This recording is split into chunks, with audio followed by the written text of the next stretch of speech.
네, 오늘 이 아침 하나님께서 주신 말씀 우리 한번 보도록 하겠습니다. 디모데전서 3장이 되겠습니다. 디모데전서 3장 1절부터 13절까지의 말씀이 되겠습니다. 디모데전서 3장 1절부터 13절까지의 말씀입니다.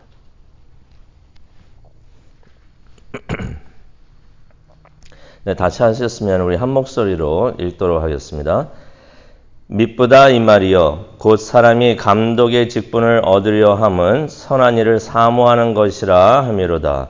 그러므로 감독은 책망할 것이 없으며 한 아내의 남편이 되며 절제하며 신중하며 단정하며 나그네를 대접하며 가르치기를 잘하며 술을 즐기지 아니하며 구타하지 아니하며 오직 관용하며 다투지 아니하며 돈을 사랑하지 아니하며 자기 집을 잘 다스려 자녀들로 모든 공선함으로 복종하게 하는 자라야 할지며 사람이 자기 집을 다스릴 줄 알지 못하면 어찌 하나님의 교회를 돌보리요.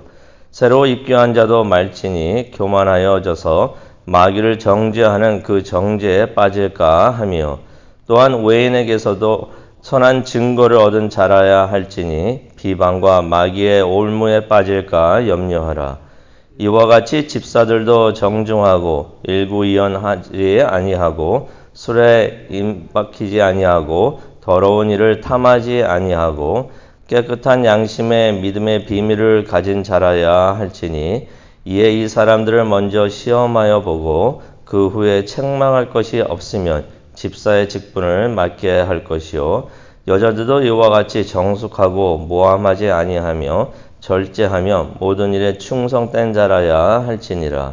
집사들은 한 아내의 남편이 되어 자녀와 자기 집을 잘 다스리는 자일지니 집사의 직분을 잘하는 자들은 아름다운 지위와 그리스도 예수 안에 있는 믿음의 큰 담력을 얻느니라. 아멘. 하나님, 오늘 이 아침 감독과 집사의 직분에 대하여 말씀해 주시니 감사합니다. 다시 한번 하나님의 말씀을 묵상하고 또 우리 자신을 돌아보면서 또 하나님을 열심히 섬길 수 있는 그런 계기가 되는 오늘 이 말씀이 되게 하여 주옵시고 은혜 내려 주시옵소서. 감사합니다. 예수님의 이름으로 기도합니다. 아멘. 교회는 기관입니다. 하나님께서 세우신 기관이 되는데요. 하나님께서 가정도 세우셨지만은 또 교회도 세우셨습니다. 기관이란 것은 유기적 조직체가 돼야 되는데요. 그렇기 때문에 잘 교회를 정리하고 체계를 갖춰야 할 의무가 우리에게는 있습니다. 교회 안에 질서가 잘 잡혀야 하는데요. 그래서 어저께도 우리가 그 교회 질서에 대해서 말씀을 통해서 우리가 한번 봤습니다. 이렇게 질서가 잡히지 않으면은 교회가 건강하지 못하고 쓰러지게 되어 있는 것이에요. 그래서 교회 질서를 바로 잡고 체계화하기 위해서 자격과 할 일에 대해서 명확히 명시되는 것이 참 중요한데요. 하나님은 그 일을 위해서 교회 지도자들, 교회 리더들의 자격에 대해서 오늘 말씀해 주십니다. 먼저 보시게 되면은 이제 3장 1절부터 7절을 보게 되면 이제 감독이 나옵니다. 감독의 자격에 대해서 말씀을 하시는데요. 여기서 감독이라는 것은 옛날에는 그랬어요. 초창기 때는 교회의 직분이 딱 두 개밖에 없었습니다. 감독하고 집사님들 이렇게 두 직분밖에 없었었는데 여기서 감독이라는 것은 오늘날로 표현을 한다면은 목회자들 아니면 목사님들을 말하고 또 장로님들을 말합니다. 그래서 감독이라 할 때는 이제 장로님들, 목사님들 다 말하고 그 다음에 이제 집사는 보통 우리가 요즘에도 알고 있는 집사님을 우리가 의미하는데요. 먼저 성경에 나오죠. 감독, 목사님이나 장로님의 일을 어떤 사람이 하고자 하는 것은 이것은 칭찬받을 일이다라고서 1절에 말을 하고 있으십니다. 그 이유는 그 일이 바로 선한 일이기 때문이다라고서 성경에 말씀을 하고 있는데요. 원본에 보면은 이게 훌륭한 일이다. 그렇게 의미가 되어 있습니다. 그래서 이런 훌륭한 일을 하는 것이기 때문에 누가 이 일을 하려고 하면은 참 그것은 칭찬받을 일이다라고서 성경에서 말씀을 하고 있습니다. 훌륭한 일이기 때문에 막중한 의무도 따릅니다. 그렇기 때문에 자격도 갖추어야 하는데요. 오늘 성경에 나온 말씀 우리가 한번 간단히 한번 보도록 하겠습니다. 첫 번째는 그러니까 목사님들, 장로님들의 자격을 지금 말씀하고 있는 것입니다. 첫 번째는 책망할 것이 없어야 한다고 2절에 말씀하고 있습니다. 세상으로부터 책 잡힐 만한 일이 없어야 된다는 거죠. 근데 우리가 죄 없는 사람이 누가 있겠습니까? 하지만은 이제 우리가 책 잡힐 일이 있으면은 그분들에게 세상에 나가서 우리가 복음을 전해야 되는데 그 일이 힘들어지기 때문에 책망할 것이 없어야 한다라고서 2절에 말씀해 주고 있습니다. 또 한 아내의 남편이 되어야 된다라고 말씀하시는데요. 이것은 일부 다처제를 말하는 것이 아닙니다. 왜냐하면 이것은 교인이라도 일부 다처제를 하면 안 되는 것이 여러 아내를 두고 있으면 안 되는 것입니다. 그래서 여기서 말하고 있는 것은 어떤 것을 의미하냐면은 이혼이나 재혼한 사람은 안 된다라고서 이제 말을 하고 있는 것입니다. 근데 사별한 후에 재혼하는 것은 제외가 됩니다. 왜냐하면 성경에서 그것은 허락을 하기 때문에 그렇습니다. 절제하며 2절에 보면 절제하며 술에 취하지 않고 합리적인 판단을 하는 사람이어야 된다는 의미가 있습니다. 또 2절에 보면 신중하며 그랬는데요. 이것은 항상 진지하고 유머가 없는 사람이라는 의미가 아닙니다. 어떤 의미가 있냐면은 자기가 맡은 일을 가볍게 생각하지 않고 신실하게 행동하는 사람을 말합니다. 2절에 또 보니까 단정하며 생각이나 행동이나 삶이 잘 정돈이 되어 있어야 된다는 것이에요. 설교를 할 때나 가르침을 할 때도 잘 정돈이 되어야 한다는 것입니다. 삶이 복잡하고 설교도 잘 정돈이 안 되어 있으면은 듣는 사람들이 이게 무슨 말을 하는지 잘 몰라 하게 되는데 그렇게 되면 이게 곤란하게 됩니다. 그래서 단정하며라고 설명을 하고 있습니다. 2절 보니까 또 남을 잘 대접하는 사람이어야 된다고 합니다. 아는 사람에게 잘 대접하고 또 친한 사람에게 잘 대접하는 것은 안 믿는 사람들도 다 할 줄 압니다. 그것을 말하는 것이 아니고요. 모르는 사람에게도 남이 무시하는 사람들에게도 친절하게 잘 대할 줄 아는 사람이어야 한다는 말씀입니다. 또 2절 보니까 가르치기를 잘하며 설교와 성경 공부 인도가 가장 중요한 역할이 되기 때문에 가르치는 은사가 있어야 한다는 것입니다. 또 3절에 보니까 술을 즐기지 않으며 성경에 이런 말이 있죠. 바울이 디모데 보고 포도주를 좀 마시라고 하는 그러한 장면이 나옵니다. 그 이유는 뭐냐면은 디모데가 목회를 하면서 우리가 좀 봤었지만은 힘든 상황을 좀 많이 겪었어요. 힘들다 보니까 어디부터 잘못됩니까? 속이 잘못되잖아요. 속이 잘못되고 그냥 그러니까 치유를 위해서 바울이 포도주를 좀 먹어라. 그게 치유가 되니까 그렇게 권했던 것입니다. 근데 여기서 말하는 것은 술을 좋아해서 그냥 술을 계속해서 마시는 것, 취하도록 마시는 것을 의미하는데요. 요즘에는 우리가 약이 좋으니까 속이 안 좋다고 포도주를 마실 필요는 없을 것 같아요. 그러니까 여기서 말하는 술을 멀리하는 사람이 되어야 된다는 것을 우리가 생각을 하면 좋을 것 같습니다. 또 3절에 보니까 구타하지 않으며 관용하며 다투지 않는 사람이어야 된다. 2장에서도 나왔지만은 에베소 교회의 특징 중에 하나가 남자들이 다투는 사람들이 그렇게 많았어요. 만나면은 그냥 서로 다투고 성내고 뭐 구태까지 하려고 그러고 막 그러고 그러니까 손을 그렇게 사용하지 말라고까지도 하고 그랬었는데 특별히 그것을 말하고 있는 것입니다. 말이나 행동이나 부드럽게 하라는 것입니다. 남하고 싸우려고 하지 말아야 한다라고 말을 하고 있습니다. 또 3절에 보니까 돈을 사랑하지 않으며 돈을 좋아해서 교회 일 외에 사업 같은 것에 이제 관심을 두는 것을 의미합니다. 한 가정의 가장으로서 필요한 돈을 찾는 거, 또 그 버는 거, 그거 갖고 뭐라 그러는 것은 아니고요. 교회 일 외에 사업 같은 거에 관심이 있어가지고 항상 돈을 생각하는 그런 것을 의미를 합니다. 4절에 보면 가정을 잘 관리할 줄 알아야 한다라고 말을 하고 있는데요. 가정도 관리 못하는데 교회를 잘 관리할 수 없다라고서 5절에 말씀을 하십니다. 또 6절에 보니까 새로 입교한 사람은 안 된다라고 말씀을 하는데요. 그렇죠. 믿음을 가지고 있는 믿음이 삶에서 나와야 되는 것이에요.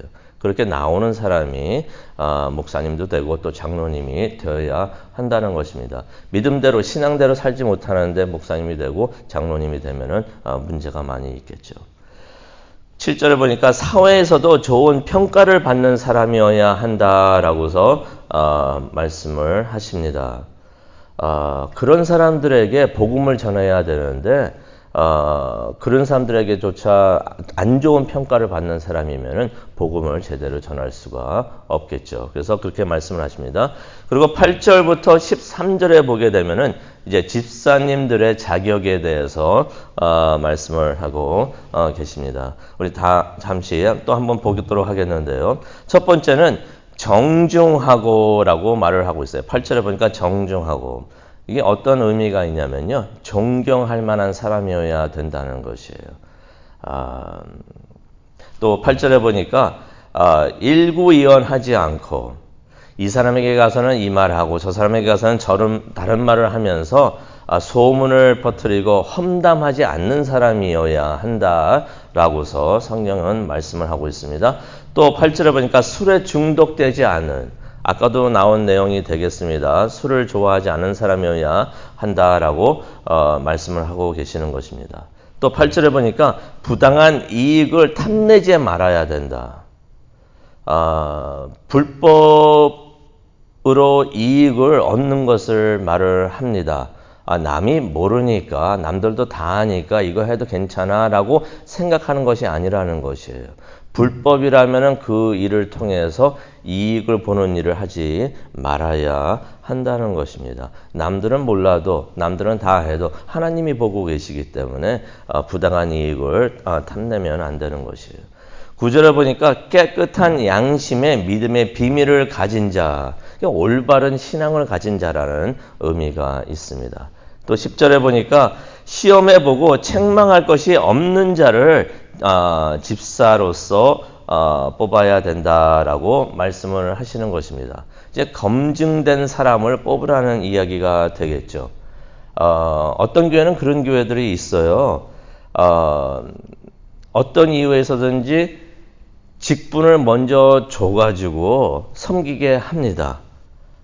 검증된 사람이 아닌데도 그냥 직분부터 딱 주고 그 다음에 일하십시오라고 하는 교회가 있는데 성경은 그렇게 가르치지 않습니다.